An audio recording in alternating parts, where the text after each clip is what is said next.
नमस्कार। आप सभी का हमारे चैनल कहानी और कविता में स्वागत है। मेरा नाम मनोज भाटिया है। अभी आप हरिशंकर परसाई जी द्वारा लिखित कहानी बच्चलन सुनने जा रहे हैं। आप सभी से अनुरोध है, कहानी पसंद आने पर उसे अपने दोस्तों के साथ, परिवार के अन्य सदस्यों के साथ शेयर करें, हमारी कहानी को लाइक करें और हमारे चैनल को सब्सक्राइब कर हमारा उत्साह बढ़ाएं। चलिए शुरू करते हैं कहानी बच्चलन।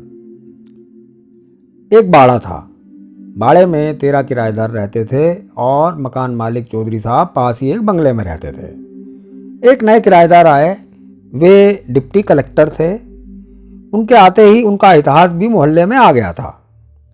वे इसके पहले ग्वालियर में थे। वहाँ दफ्तर की लेडी टाइपिस्ट को लेकर कुछ मामला हुआ था। वे साल भर सस्पेंड रहे। यह मामला अखबार में भी छपा। मामला रफा दफा हो गया और इनका तबादला इस शहर में हो गया।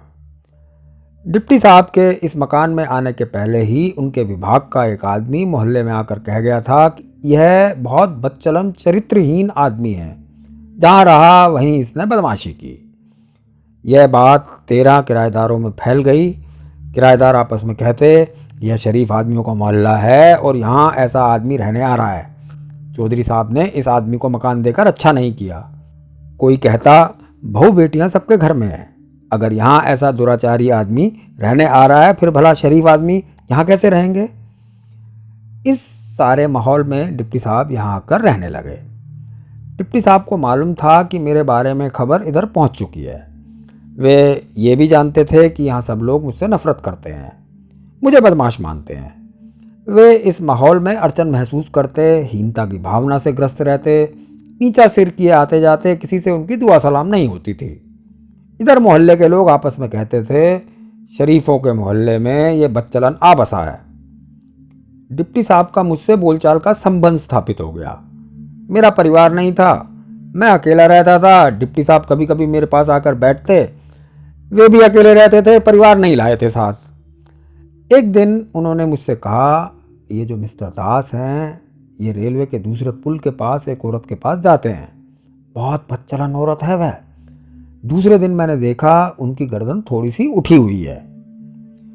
मोहल्ले के लोग आपस में कहते, शरीफों के मोहल्ले में ये बदचलन जाने कहाँ से आ गया।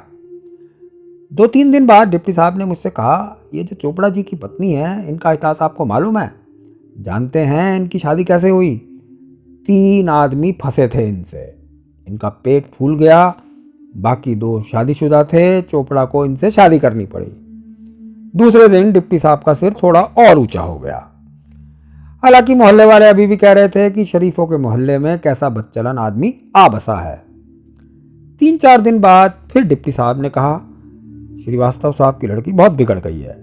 ग्रीन होटल में पकड़ी गई थी एक आदमी के साथ। डिप्टी साहब का सिर थोड़ा और ऊंचा हो गया। मोहल्ले वाले अभी भी कह रहे थे, शरीफों के मोहल्ले में देखो यह कहाँ का बदचलन आ बसा है। 3-4 दिन बाद डिप्टी साहब ने नया राज खोला। ये जो पांडे साहब हैं, अपने बड़े भाई की बीवी से फंसे हैं।